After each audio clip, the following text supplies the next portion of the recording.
सहनावतु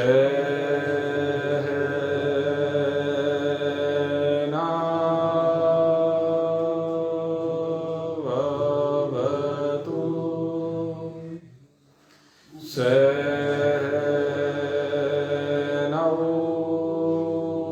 भुनक्तु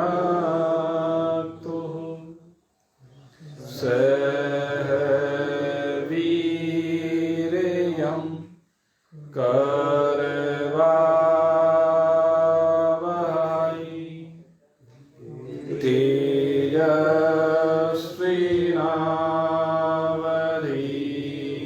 तेजस्विनावधीतमस्तु मा विद्विषावहै।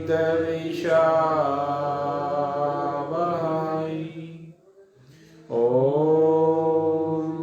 शान्ति शान्ति शान्तिः। वसुदेवसुतं देवं कंसचाणूरमर्दनं देवकी परमानन्दं कृष्णं वन्दे जगद्गुरुं। नारायणं नमस्कृत्य नरं चैव नरोत्तमं देवीं सरस्वतीं व्यासं ततो जयम् उदीरये। अखण्डमण्डलाकारं व्याप्तं येन चराचरं तत्पदं दर्शितं येन तस्मै श्रीगुरुवे नमः।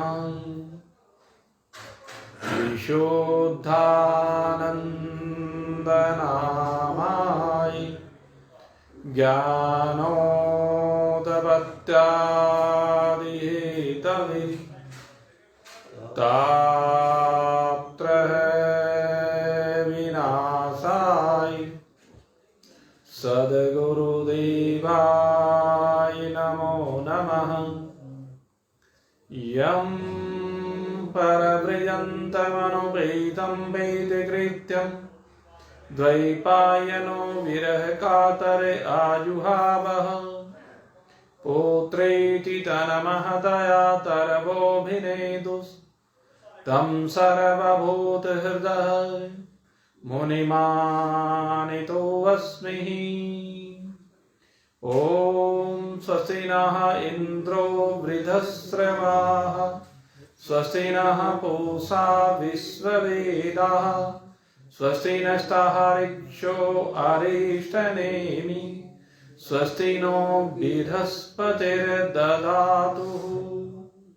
ॐ भद्रं कर्णेभिः शृणुयाम देवा भद्रं पश्येमाक्षभिर्यजत्रः स्थिरैरङ्गैस्तुष्ट्वांशस्तनोरभि व्यशेम देवहितं यदायुः।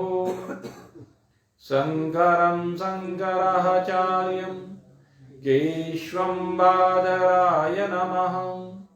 सूत्रभाष्यकृतौ वन्दे भगवन्तः पुनः पुनः। ईश्वरो गुरुराप्नेति मूर्तिभेदविभागिनी व्योमवद्व्याप्तदेहाय दक्षिणामूर्तये नमः। ॐ पूर्णमदः पूर्णमिदं पूर्णात् पूर्णमुदच्यते पूर्णस्य पूर्णमादाय पूर्णमेवावशिष्यते।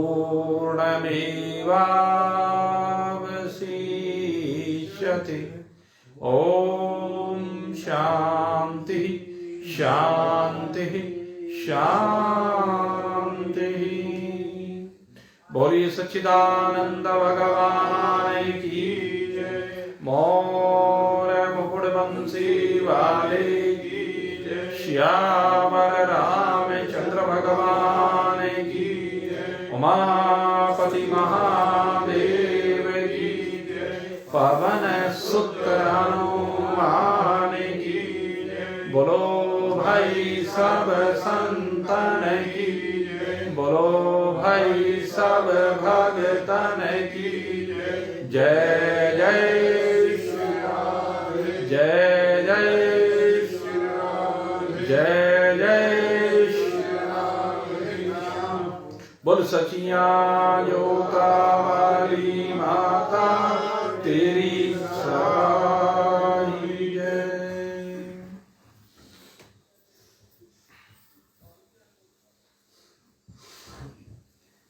परम प्रेमास्पद भगवत चरणारविंदों में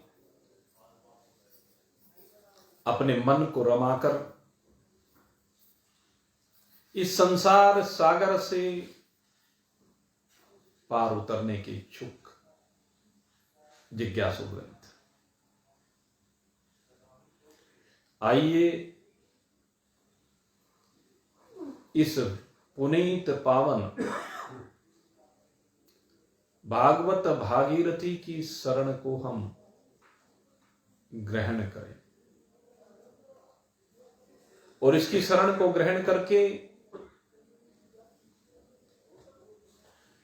समस्त पाप ताप से सदा सदा के लिए विनिर्मुक्त हो जाए।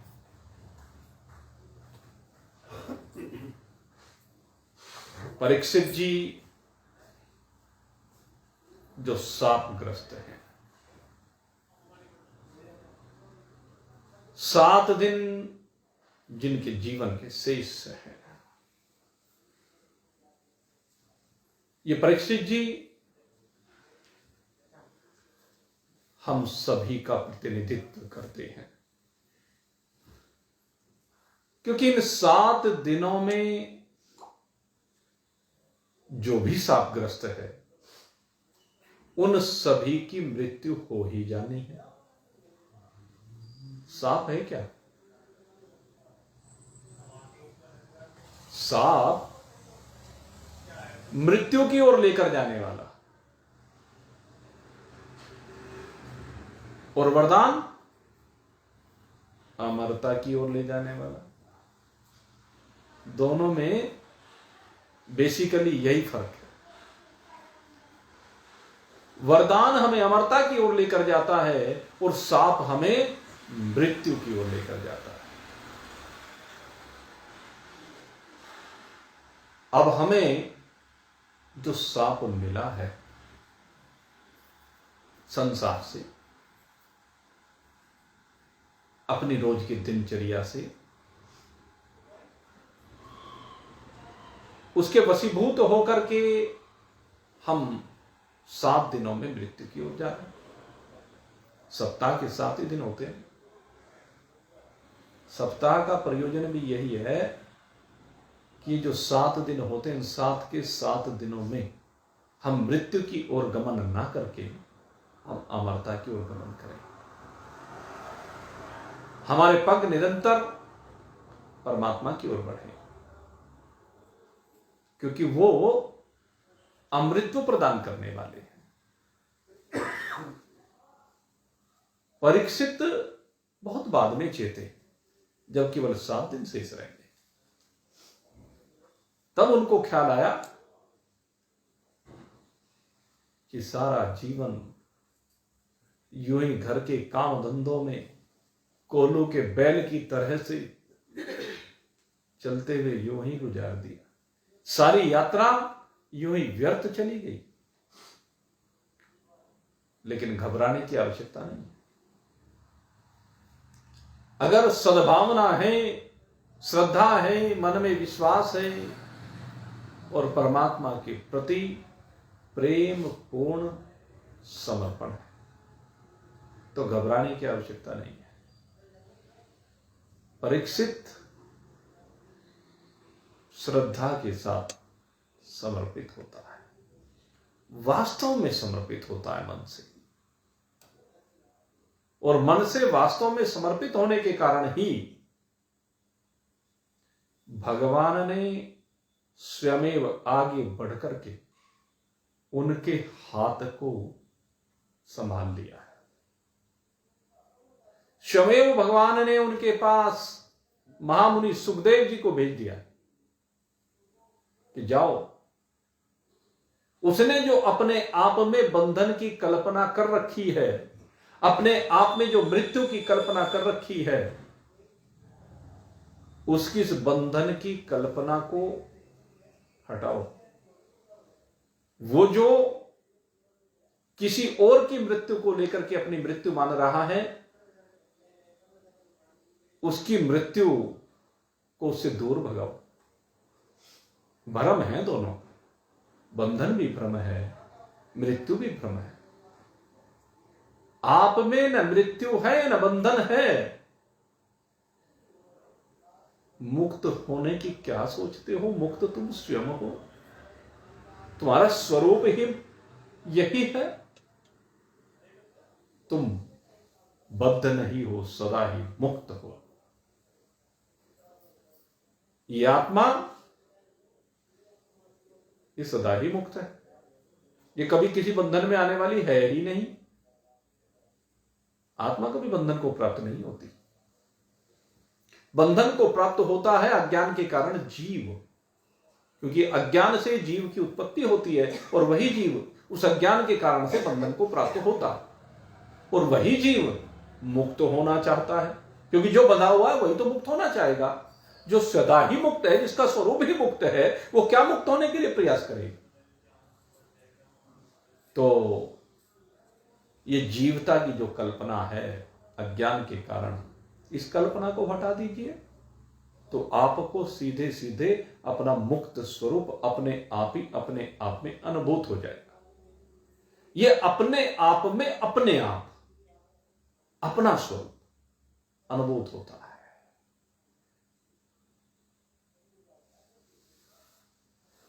और जैसे ही अनुभूत हो जाता है, मृत्यु की कल्पना सदा सदा के लिए निवृत्त हो जाती है। इसी कल्पना को दूर करने के लिए सुखदेव मुनि का आगमन हुआ।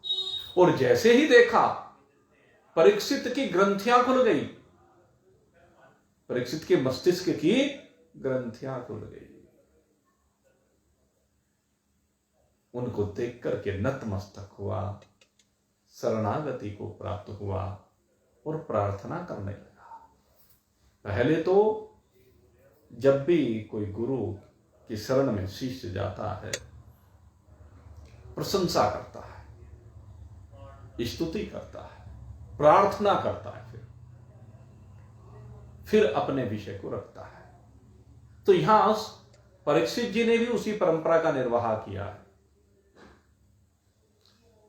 परीक्षित जी कहते हैं, प्रभु, हे ब्रह्म स्वरूप भगवान, हे महामुनि, आज हमारा भाग्योदय हो गया है। हम बड़े बड़भागी हैं। क्यों बड़भागी हैं? गोस्वामी जी महाराज ने बार बार बड़भागी शब्द का प्रयोग किया है रामचरितमानस में। बड़भागी वो है जिसे भी संत का संग मिल जाए, क्योंकि संत का मिलना अत्यंत दुर्लभ है। भगवान श्री कृष्ण ने गीता जी में भी कहा, कहते मेरा मिलना सहज सुलभ है, लेकिन संत का मिलना अत्यंत दुर्लभ है। तो बड़भागी होते हैं वो लोग जिनको संत मिल जाते हैं। वासुदेव सर्वमिति से महात्मा सुदुर्लभ। ऐसा महान पुरुष जिसे चराचर जगत में वास करने वाले एक परमात्मा के अतिरिक्त और कुछ दिखाई ही नहीं देता है, जो चराचर जगत में केवल एक परमात्मा का अवलोकन करता है, ऐसे महान पुरुष कहते उनका मिलना अत्यंत दुर्लभ है। और ये सुखदेव जी ऐसे ही है, इसलिए कहते हैं कि हम बड़भागी हैं। आज मेरा भाग्योदय हुआ है बहुत बड़ा भाग्य मेरा है जो आप जैसे महान पुरुष आज मेरे सन्मुख अवतरित हो गए हैं। कहा मैं अपराधी क्षत्रिय, कहते मैं तो अक्षत्रिय कुल में उत्पन्न और अपराध करके आया हूं। एक ब्राह्मण का अपराध किया, एक ऋषि का अपराध किया है। अपराधी होने के बावजूद आप मेरा कल्याण करने के लिए अवतरित हुए हैं। प्रभु, कितनी दिव्य बात है। अपराधी के सामने नहीं तो कहां। लेकिन यहां पर एक बात जो भगवान श्री कृष्ण ने गीता जी में कही है वो चरितार्थ हो रही है। क्यों आए अपराधी के सन्मुख श्री सुखदेव जी? भगवान ने क्यों उनको प्रेरित किया? उनके कल्याण के लिए। भगवान ने कहा है अपि चेतसी पापेभ्य सर्वेभ्य पाप कृतम सर्व ज्ञान प्रलयेवा वर्जिनम संतरिष्यसि। कहते हैं ठीक है कि तू पापी रहा है, दुराचारी रहा है, व्यभिचारी रहा है, तूने संसार में ऐसा कोई पाप जो शास्त्रों में कहा हो, जो समाज में संसार में सुना हो या किया गया हो, वो सब कर रखे हैं तूने।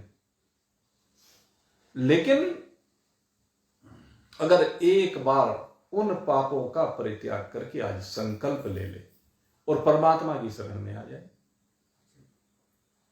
तो फिर समझ ले तेरे पापों की छुट्टी। तुझे सब पापों से मुक्त करने का ठेका मेरा। भगवान श्री कृष्ण ने गीता जी में कहा।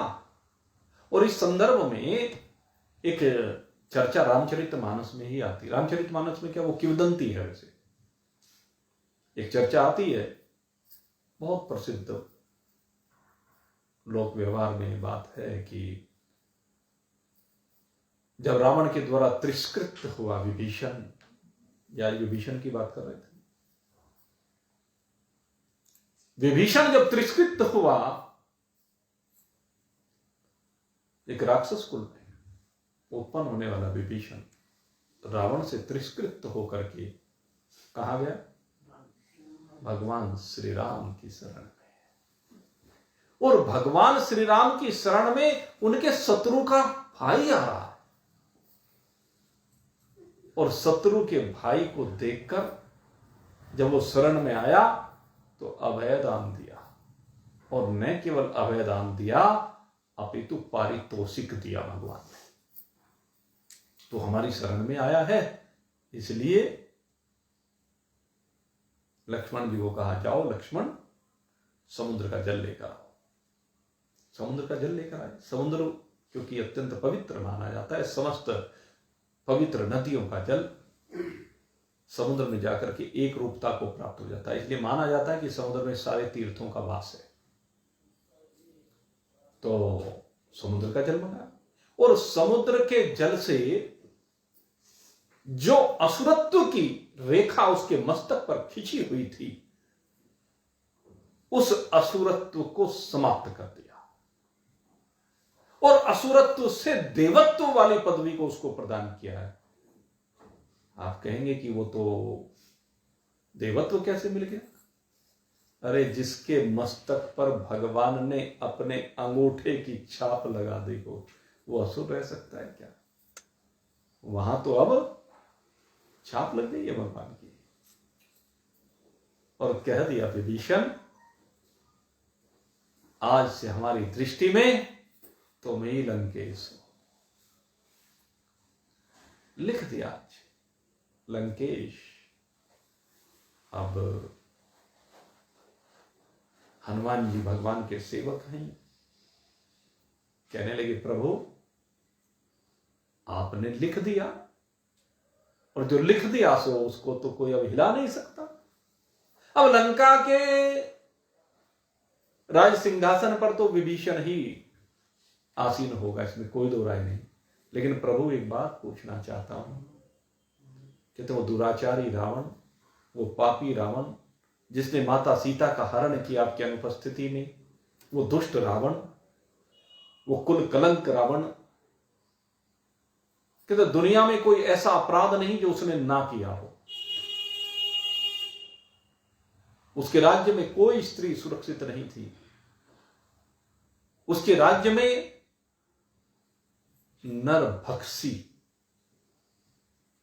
पशु पक्षी का भक्षण करने वाले मांसाहारी जीव तो सदा ही मिलते हैं, लेकिन नरभक्षी मनुष्य शरीर को धारण करने वाला वो अधम राक्षस असुर, वो रावण, उसके सारे राक्षस नरभक्षी हैं। प्रमाण है,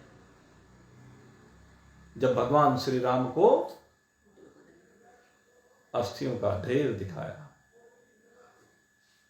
तभी भगवान ने प्रण किया था कि धरा को असुर विहीन कर दूंगा। तो प्रमाण है कि ये सब, ऋषियों ने कहा कि ये सब हमारी अस्थियां हैं, हमारे पूर्वजों की अस्थियां हैं। रावण के असुर आते हैं, खा जाते हैं और हड्डी यहां फेंक जाते हैं, हड्डियों का पहाड़ बन गया।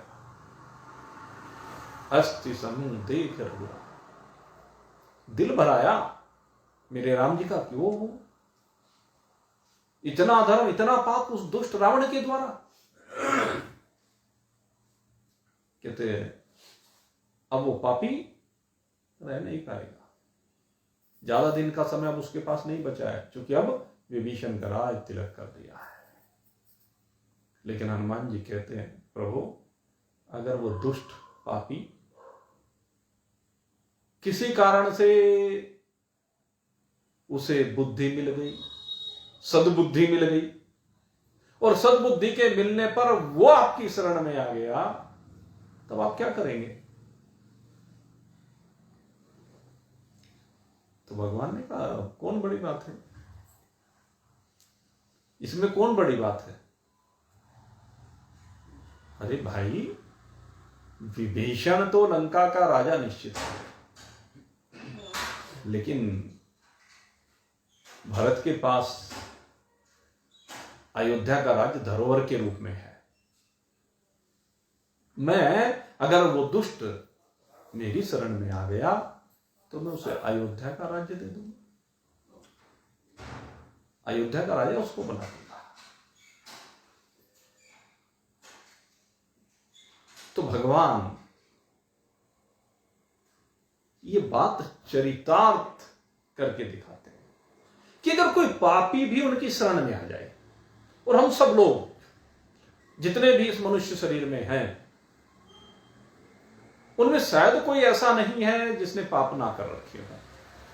पाप तो हर व्यक्ति ने कर रखे, क्योंकि ये कहा गया है कि मनुष्य शरीर पाप और पुण्य दोनों के मिश्रण से मिलता है,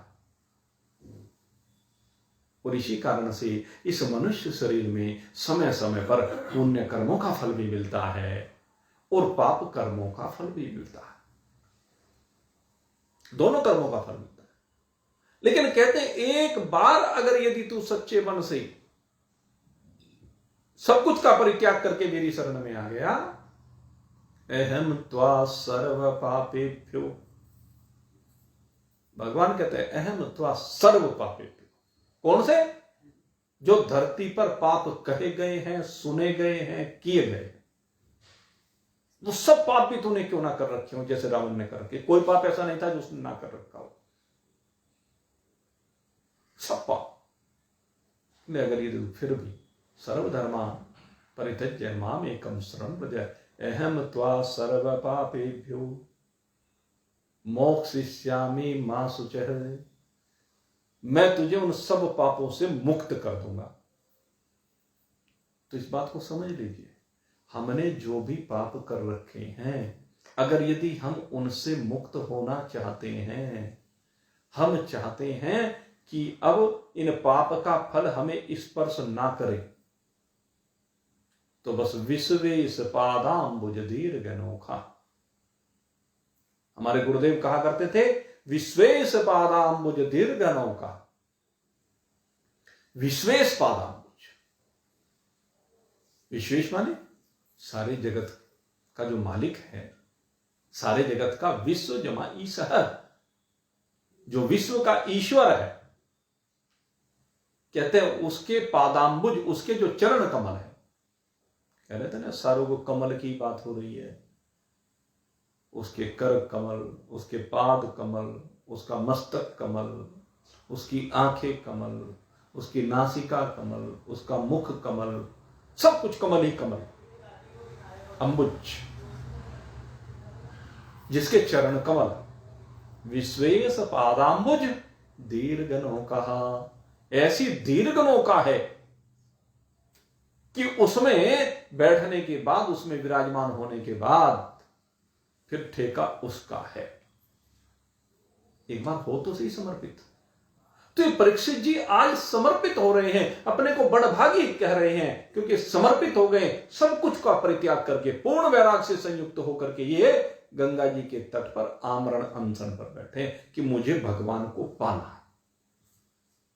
एकमात्र उद्देश्य है, एकमात्र संकल्प है कि मुझे 7 दिन का जो ये समय, इन 7 दिन में भगवान को पाना है। हम सबके पास भी 7 ही दिन का समय है। आज से जोड़ना शुरू करें। बुधवार, बृहस्पतिवार, शुक्रवार, शनिवार, रविवार, सोमवार, मंगलवार, यही तो 7 दिन होते हैं सप्ताह में। तो इन्हीं 7 दिनों में हमें भगवान को पाना है। हमारे पास भी इन 7 दिनों के अतिरिक्त कोई अलग से दिन नहीं आएगा। और पाने के लिए क्या करें? जो परीक्षित ने किया। परीक्षित ने जो किया वही समर्पण हम करें, उसी वैराग्य से हम संयुक्त हों, उसी आसक्ति का परित्याग हम करें। समस्त आसक्ति का परित्याग किया और सुखदेव जी महाराज की कृपा प्राप्त हुई है। कहते हैं मैं तो अपराधी क्षत्रिय हूं, लेकिन अपराधी क्षत्रिय होने के बाद भी वाह वाह मेरे प्रभु, अहो अद्य वयम ब्रह्मण सत सेवया क्षत्र बंधव। सत सेवया, क्या सुंदर बात है कि मुझे संत समागम का अवसर मिला है, आपका संग मिला है। कृपया अतिथि रूपेण भवत भस तीर्थ कहा कृतः। आपने यहां अतिथि के रूप में उपस्थित होकर के हमें तीर्थ के समान बना दिया है। हमें बना दिया तीर्थ के समान। तीर्थ क्या होता है? तीर्थ पर किस लिए जाते हैं?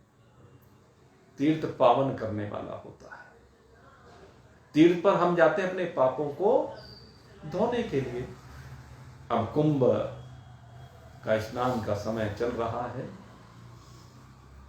और कुंभ के समय में लोग हरिद्वार में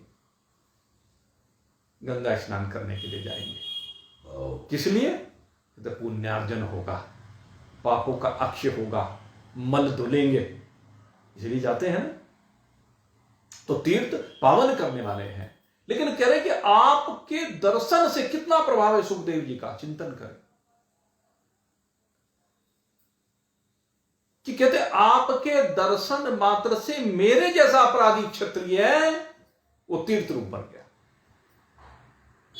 अर्थात परीक्षित ही तीर्थ रूप बने। वाह मेरे प्रभु, क्या भावना है। जो एक बार अपने मन को परमात्मा में रमाने लगता है वो भी तीर्थ बन जाता है, प्रमाण है। परीक्षित शुभ क्या है? मैं भी तीर्थ रूप बन गया हूं आपके इस आगमन के कारण। हे प्रभु, आप जैसे महात्माओं का जो केवल स्मरण मात्र, कहते अगर कोई आपका स्मरण मात्र कर ले, पहली बात केवल देखो, चिंतन करना कितनी बड़ी बात की। अगर सुखदेव जी के नाम का स्मरण मात्र कर ले तो कहते हैं उसी से घर पवित्र हो जाता है। तत्काल, तत्काल शब्द का प्रयोग किया है। ये शाम संस्मरणात् पुंसां सद्दः शुद्ध्यन्ति वैग्रहा। शुद्ध्यन्ति वैग्रहा, वही ग्रह शुद्ध हो जाता है। ये शाम संस्मरणात् पुंसां सद्दः। कहला आप जैसे महान पुरुषों का केवल स्मरण करने मात्र से घर पवित्र हो जाते हैं। और फिर कहते हैं अगर उसके बाद और दूसरा अवसर मिल जाए, कौन सा? किम पुनर्दर्शन स्पर्श पाद शोचासनादि भी। और कहने अगर यदि आपके दर्शन का लाभ मिल जाए, दर्शन करने के बाद आपके चरण स्पर्श करने का लाभ मिल जाए,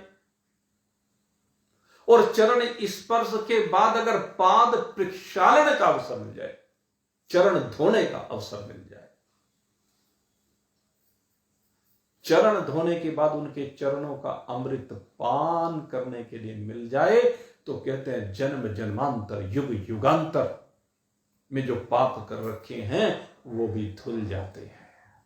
अगर सुखदेव मुनि जैसे ब्रह्मविद ब्रह्मनिष्ठ निरीक्षण संत की कृपा हो जाए। भागवत कह रहा, कई बार एक विषय मैंने उठाया था एक दिन, क्योंकि मेरे सामने कई बार आता रहता कि चरण स्पर्श करें कि ना करें। अब आप तो स्पर्श की बात कर रहे हैं, देखो यहां सारी बात लिखी और स्पष्ट लिखा है। कोई ये भागवत का श्लोक इसीलिए भगवान ने स्वयं लिखा है, भगवान वेद व्यास जी लिख रहे हैं। ये भागवत भगवान वेद व्यास जी ने लिखी है।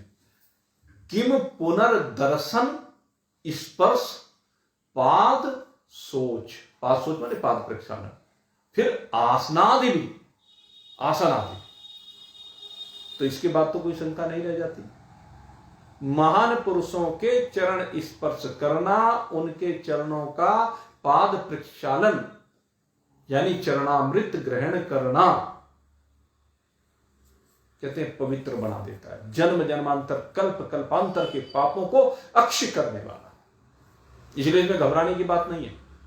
शास्त्र की बात से बड़ा प्रमाण कोई नहीं होता, क्योंकि भगवान की वाणी है। और जो लौकिक रूप में अब कोई भाई अपने अपने तरीके से जो भी कहे, अब वो अलग बात है। मैंने आपसे कहा था कि कुछ महान पुरुष वो अपने को इतना ऊंची स्थिति में होने के बावजूद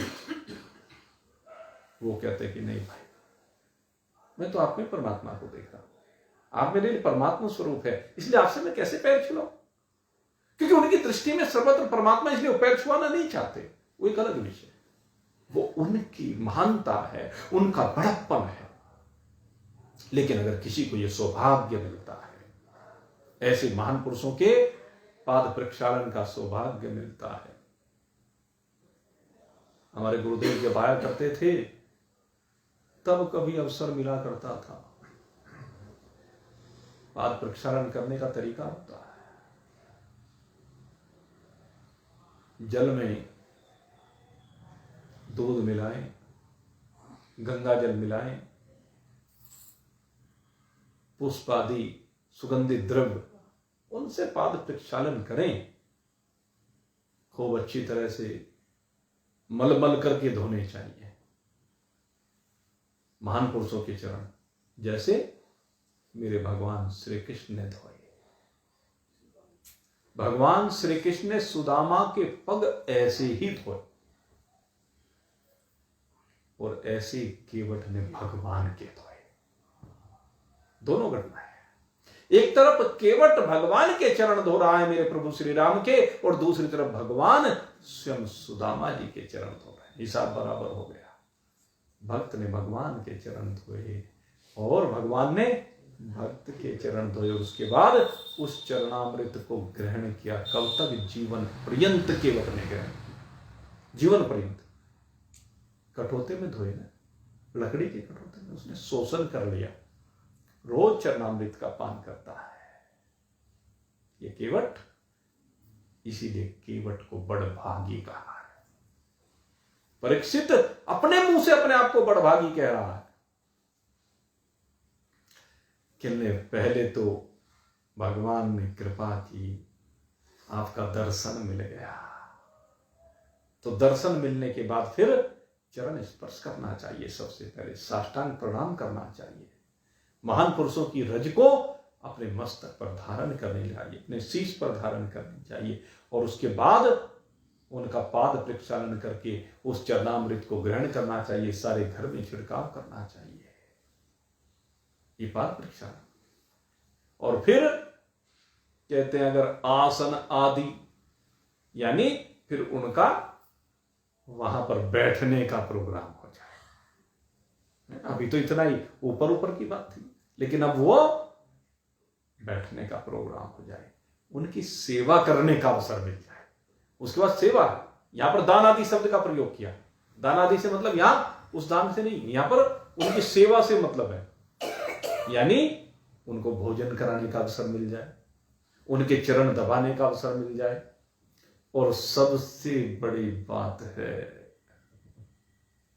अगर उनके मुखारविंद से ज्ञान गंगा का प्रवाह हो जाए और उस ज्ञान गंगा के प्रवाह में स्नान करने का, उस ज्ञान गंगा को पान करने का सुअवसर मिल जाए, तो बस फिर तो समझ लीजिए कि कल्याण को कोई रोक नहीं सकता।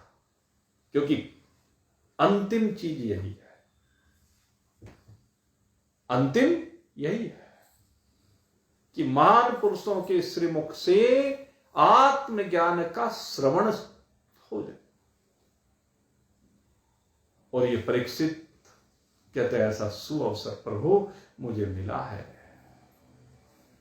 हे महायोगी, जिस प्रकार से भगवान विष्णु के सामने कोई दैत्य नहीं ठहरता है, जिस प्रकार से सूर्य के सामने कोई अंधकार नहीं ठहरता है, ठीक वैसे ही जिसे आपकी सन्निधि मिल जाती है, बड़े से बड़ा पाप भी तुरंत नष्ट हो जाता है। सान्निध्याति महायोगिन पातकानि महान्त्यति सद्यो नश्यन्ति वै पुंसाम् विष्णुरीसुरेतरः। भगवान विष्णु के सन्मुख दैत्य, सूर्य के सन्मुख अंधकार, ऐसे ही सुखदेव जी के सन्मुख पाप ठहर नहीं सकते। ये नहीं कि सुखदेव जी के लिए बात कही जा रही है, कहते हैं सुखदेव जी के सामने जो भी आ जाता है, सुखदेव जी के सामने जो भी आ जाए, उसके अंदर से पापों का विनाश हो जाता है। सुखदेव जी की कृपा से उनके समस्त पाप अक्षय को प्राप्त हो जाते हैं। क्यों? क्योंकि सुखदेव जी ब्रह्म ज्ञानी है। सुखदेव जी अपने स्वरूप का बोध करा देते हैं, और जैसे ही आप अपने स्वरूप का बोध कर लेते हैं, हम ब्रह्मास्मि रूप से अपने आप को अनुभूत कर लेते हैं, फिर पाप ताप की बात रहती ही कहां। स्वामी हंसानंद जी कहा जाते, फिर पाप ताप कहां रह गया? जब अयम आत्मा ब्रह्म रूप से अपने आप को अनुभूत कर लिया, तो कौन सा पाप, कैसा पाप, किसका पाप? वो तो सारे आरोपित हैं, और वो आरोप अध्यारोप की रीति से सब स्वाहा हो गई। ज्ञानाग्नि दग्ध कर्माणम, ज्ञान की अग्नि में सब पाप पुण्य जल करके भस्म हो गए, पुण्य भी हो गए। ये मत सोचना कि केवल पाप ही पाप हुए, दोनों विकार है। ब्रह्म ज्ञान की स्थिति में दोनों ही विकार हैं। ब्रह्म ज्ञानी पाप पुण्य धर्म अधर्म जय पराजय मान अपमान लाभ हानि अनुकूलता प्रतिकूलता सुख दुख सब से विनिर्मुक्त हो जाता है। पुण्य अनुकूलता देते हैं, पाप प्रतिकूलता देते हैं, दोनों विकार है। ये सब सतोगुण रजोगुण तमोगुण के विकार हैं। पाप को अगर यदि हम रजोगुण और तमोगुण के विकार कहें, तो पुण्य को सतोगुण का विकार कहा जाए। हालांकि पाप के मुकाबले पुण्य जो कर्म होते हैं वो आपको श्रेष्ठता प्रदान करते हैं। उन पुण्य कर्मों की नींव पर ही आगे ब्रह्म ज्ञान हो पाता है। ब्रह्म ज्ञान रूपी इमारत जो है इसी पुण्य कर्मों की नींव पर खड़ी होती है। लेकिन जिस समय ब्रह्म ज्ञान की स्थिति आती है तो पुण्य कर्म भी स्वाहा हो जाते हैं। इसलिए हे प्रभु, मुझे लगता है आज भगवान श्री कृष्ण, जिनकी हमारे कुल पर विशिष्ट कृपा रही है और जिन्होंने गर्भ में मेरा संरक्षण किया था, कहते मुझे लगता है आज वो मुझ पर अत्यधिक प्रसन्न है। जिन्होंने आप सरीखे एकांतवासी, जो केवल एकांत में रहते हैं, यहां इस सभा में कहां आएंगे आप तो सदा एकांत में वन में विचरण करने वाले हैं। आपकी गति अव्यक्त गति है। यहां पर सुखदेव जी की गति अव्यक्त गति बताई है। आप जैसे परम सिद्ध और स्वयं पधारना, आप जैसे परम सिद्ध महान पुरुष का यहां पर स्वयं पधार जाना। भाई एक तो यह है कि निमंत्रण देकर के बुलाया तब आए हैं, लेकिन निमंत्रण वाली बात नहीं यहां पर। यहां कह रहे हैं सीधे आप स्वयं ही पधार गए। तो इसमें सीधी सी बात है कि भगवान श्री कृष्ण मुझ पर अत्यधिक प्रसन्न है। हे योगियों के भी गुरुओं के गुरु, आप कैसे गुरु हैं? योगी नाम परमम गुरु। आप योगियों के भी गुरु हैं। मैं आपको गुरु बना रहा हूं ऐसा नहीं। ये जो वाक्य हम बार बार कहते हैं कि मैंने फलाने को गुरु बना लिया। अच्छा भाई, तूने बना दिया उनको? तू है उनको बनाने वाला? सोच के देख। अरे गुरु वो है। ये तेरा सौभाग्य है कि तू उनकी शरण को प्राप्त हो गया, तुझे उनका शिष्य बनने का सुअवसर मिल गया। वो तो गुरु ही है। इसलिए कहा है आप योगियों के परम गुरु हैं। आपसे बड़ा गुरु मुझे कोई दूसरा दिखाई नहीं देता। इसलिए हे योगी नाम परमम गुरु, मैं अब आपसे अतः प्रक्षामि संसिद्धिम योगी नाम परमम गुरु।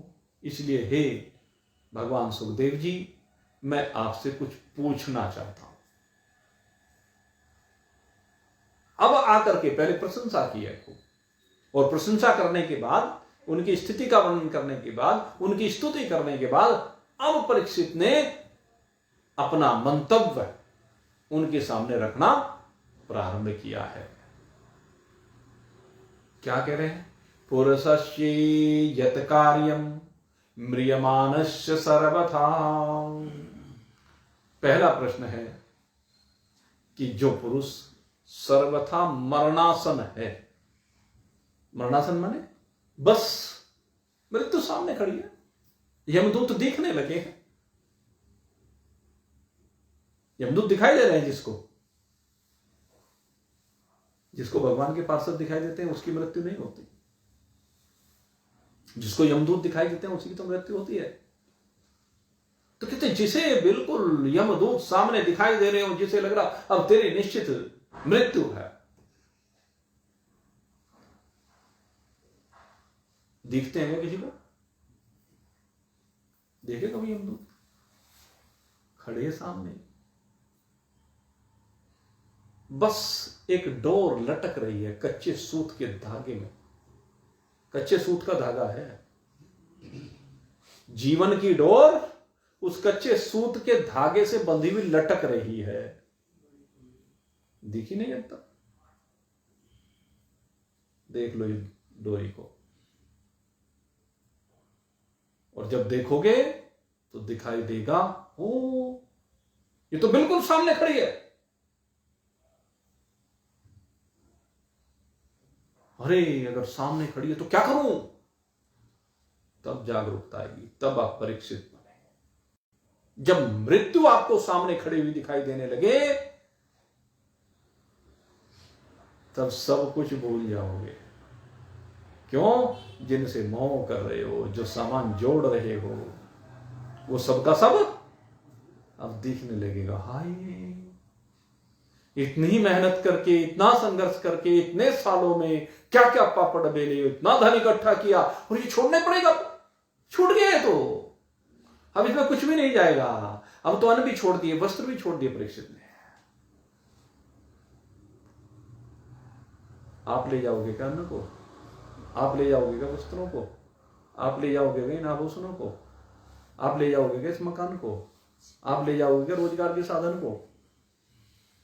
कोई ले जा सकता हो तो बता दो मुझे। जो कोई ले जान दे तो ले भी जान। यही तो बात समझने की है। यहां से कोई ले जाने तो दे सकता है, लेकिन वहां ले जाने की आज्ञा नहीं है। एक सुई भी यहां से जाने वाली नहीं। आज तक कोई लेके नहीं गया, सब यहीं छूट जाता। तो इस बात को समझ लिया, जब मृत्यु दिखाई देगी, अरे सब छूट रहा है। ये मेरा बेटा, ये मेरी माँ, ये मेरे भाई, ये मेरी पति, ये मेरी पत्नी, ये मेरे बंधु बांधव, ये मेरे मित्र, ये मेरे समाज, ये मान सम्मान, इज्जत, पद, प्रतिष्ठा, जो जो कुछ भी है। अगर प्रधानमंत्री को मृत्यु सामने दिखाई देगी तो उसे भी अपना पद। अब वो देख लो अमेरिका में बैठा है, आज 2 घंटे बाद उसकी जगह पर राष्ट्रपति का नाम दूसरा लिखा जाएगा। अब दूसरे राष्ट्रपति का नाम लिख दिया जाएगा, लेकिन छोड़ने को तैयार नहीं, चिपका पड़ा है, छोड़ता नहीं है कि नहीं मैं नहीं छोड़ूंगा। चिपका पड़ा है गद्दी से, मार दूंगा, मर जाऊंगा, पता नहीं क्या क्या। हम भी तो ऐसे ही हैं। अरे भाई, किसी के कहने से पहले अपने आप ही छोड़ के तैयार बैठ जाओ, छोड़ दो अपने आप, और फिर तैयारी कर लो। सब कुछ बांध जोड़ के अपना, रोती रोती जावे रे। ये कह रहे हैं हमारे लाला जी, वो गुजारिश हो रहे हैं, रोते रोते मत जाओ। रोते रोते तो जग में आ गए, लेकिन यहां से कुछ काम ऐसे करके जाओगे हंसते हंसते। हंसते हंसते जाना है, रोना किस बात का है? अब बंधन में नहीं जाना, मृत्यु की ओर नहीं जा रहे हैं। अब तो अपने स्वरूप में विराजमानता है, अब तो आनंद स्वरूपता में विराजमानता है। तो फिर रोने का विषय कहां रह गया? तो कहता है जिसे मृत्यु बिल्कुल सामने दिख रही है, वो क्या करे? यत् श्रोतव्यम अत्योजप्यम यत् कर्तव्यम नभि प्रभो स्मर्तव्यम भजनीम वा ब्रूहि यद्वा विपर्ययम्। हे प्रभु, वो किसका श्रवण करे, किसके बारे में सुने? उसे अब क्या सुनना चाहिए? बेटे की सुननी चाहिए। पापा जी, कहां कहां धन छिपा के रखा है, जरा खाते में बता दो, किस किस पे है, जरा अभी कहलवा दो, कभी बाद में कोई नाटी जाए। है? ये सुनना चाहिए। पत्नी कहती है, हे प्राणनाथ, मुझे छोड़ के कहां जाओगे, मेरा क्या होगा? जो सजा रहा है उसकी फिक्र नहीं है, मेरा क्या होगा, ये सुनना चाहिए। कहते हैं कान बंद कर लो, गांधी जी के बंदर बन जाओ। उनकी ओर देखना बंद कर दो, उनकी सुनना बंद कर दो, और अपनी उन्हें कहना बंद कर दो। अब क्या सुनना है? अहम ब्रह्मास्मि, अहम ब्रह्मास्मि, अहम ब्रह्मास्मि। उसने पूछा कि मैं क्या श्रवण करूं, और श्रवण करने के बाद क्या जपूं। उसके बाद जप करने की बात है, क्या जपूं? किससे? मन से जपना, मनन करना, चिंतन करना। किसका मनन करूं, किसका चिंतन करूं, किसका भजन करूं, किसको स्मरण करूं? हे प्रभु, और किसका त्याग करूं? मैं जानना चाहता हूं। नूनम भगवतो ब्रह्मणा ग्रेसु ग्रमेधिना न लक्ष्यते ह्यवस्थानमपि गोदोहनम क्वचित। हे प्रभु, आपका दर्शन अत्यंत दुर्लभ है। आप तो किसी गृहस्थी के यहां इतनी देर भी नहीं रुकते जितनी देर में गायें धुली जाती है। आपका आगमन बड़े भाग्य से हुआ है। आपकी मधुर वाणी से अब मैं सुनना चाहता हूं, उस तत्व को सुनना चाहता हूं। और अब जब ऐसा कहा, सुखदेव जी ने सबसे पहले अभयता प्रदान की है। सुखदेव जी कुछ नहीं कहते हो, अभयता प्रदान करते हैं सीधे सीधे। कहते हैं वाह परीक्षित, तू सुनना चाहता है? गुरु शिष्यों से कहता है सुनना चाहता है, लेकिन जो सुनने की चीज है वो सुनना चाहता है। अब घर गृहस्थी की बात नहीं सुनना चाहता, व्यापार की बात नहीं सुनना चाहता कि नहीं, तो कहना फिर चिंता मत करो, फिर सब आ जाओ मेरे साथियों, सब आ जाओ मेरे साथियों, मैं संदेश सुनाऊंगा। सब आ जाओ मेरे साथियों, मैं संदेश सुनाऊंगा। छिपा हुआ धन कहाँ गड़ा है, ठीक ठीक समझाऊंगा। छिपा हुआ धन कहाँ गड़ा है, ठीक ठीक समझाऊंगा। हे मेरे साथियों, इस संसार की यात्रा मेरे साथ करने वाले मेरे साथियों, सब आ जाओ, अब मैं तुम्हें वो संदेश सुनाऊंगा। किसका? कहते हैं भगवान का संदेश। वो संदेश सुनाऊंगा जिसके बाद तुम्हें पता चल जाएगा कि ये राम रतन धन, ये आत्म धन, ये ब्रह्म ज्ञान का धन कहां गड़ा हुआ है। कहां गड़ा बताओ? बता दूं कि हाँ बता दो, तो सुन लो। एक गर्त है पास तुम्हारे, जिसमें ये धन छिपा हुआ। एक गर्त है पास तुम्हारे, जिसमें ये धन छिपा हुआ। उसके ऊपर एक पत्थर है, बहुत वजन का धरा हुआ। एक गर्त है पास तुम्हारे। एक गर्त कौन सा? ये हृदय रूपी गोवा है, गड्ढा है। इसमें कहते हैं एक गर्त है पास तुम्हारे, जिसमें ये धन छिपा हुआ। उसके ऊपर एक पत्थर है, बहुत वजन का धरा हुआ। ज्ञान का पत्थर, नासमझी का, भूल का पत्थर ये रखा हुआ है। अंधेरे में डूबा है वह, अज्ञान अंधकार, अंधेरे में डूबा है वह, मैं प्रकाश दिखाऊंगा। अंधेरे में डूबा है वह, मैं प्रकाश दिखाऊंगा। छिपा हुआ धन कहाँ गड़ा है, ठीक ठीक बतलाऊंगा। सब आ जाओ मेरे साथियों, मैं संदेश सुनाऊंगा। छिपा हुआ धन कहाँ गड़ा है, ठीक ठीक बतलाऊंगा। चलो भाई, तुम्हें कहां से मिल गया है धन? तुम्हें कहां से मिल गया है संदेश? तुम्हें कहां से हो गया है ज्ञान? कहते हैं वाह, बताऊं कहां से हुआ?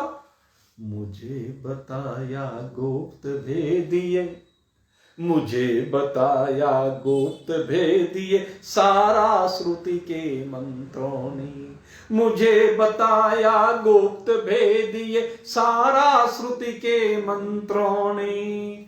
ऊपर नाग बड़ा जहरीला, ऊपर नाग बड़ा जहरीला, बैठा गाया तंत्रों ने। पंच प्राण रूपी नाग बड़े जहरीले हैं। इन नागों को हटाना है, और नागों को हटाने के लिए क्या करना पड़ेगा? मुझे बताया गुप्त भेदिए, सारा श्रुति के मंत्रों ने। ऊपर नाग बड़ा जहरीला, बैठा गाया तंत्रों ने। पर गुरुदेव कहते हैं गरुड़ विद्या, गरुड़ विद्या मुझको है आती। गरुड़ को देख करके सांप रह जाएंगे क्या, नाग रह जाएंगे क्या? गरुड़ को देखते भाग लेते हैं। वो जो आया हुआ था ना कालिया नाग, वो गरुड़ की वजह से ही आया हुआ था वहां वृंदावन में। वो रमणीक द्वीप में रहा करता था, वहां से गरुड़ से परेशान होकर के आ गया था। तो गरुड़ जी के पास वो विद्या है जिससे नाग दूर भाग जाते हैं। तो यही बता रहे हैं, गरुड़ विद्या आती है। गरुड़ विद्या मुझको है आती, मन धर दूर भगाऊंगा। गरुड़ विद्या मुझको है आती, मन धर दूर भगाऊंगा। छिपा हुआ धन कहाँ गड़ा है, ठीक ठीक समझाऊंगा। सब आ जाओ मेरे साथियों, मैं संदेश सुनाऊंगा। छिपा हुआ धन कहाँ गड़ा है, ठीक ठीक बतलाऊंगा। और एक बात सुन लो, एक बार धन हाथ लगे जो, एक बार धन हाथ लगे जो, सारी चिंता दूर भगे। ये ऐसा धन है सारी चिंताएं समाप्त हो जाएंगी, एक बार ये हाथ में आ जाए। एक बार धन हाथ लगे जो, सारी चिंता दूर भगे। भाग्यवान है वही लोग जो धन पाने पुरुषार्थ करें। भाग्यवान कौन है? इस धन को पाने के लिए पुरुषार्थ करते हैं, क्योंकि बगैर पुरुषार्थ के नहीं मिलता है। भाग्यवान है वही लोग जो धन पाने पुरुषार्थ करें। मेहनत तुमको करनी होगी, मेहनत करनी पड़ेगी भाई। सामने लड्डू रख दिए, लेकिन लड्डू तो खाना तो तुम्हें ही पड़ेगा, या तुम्हारे मुंह में कोई दूसरा चबा लेगा?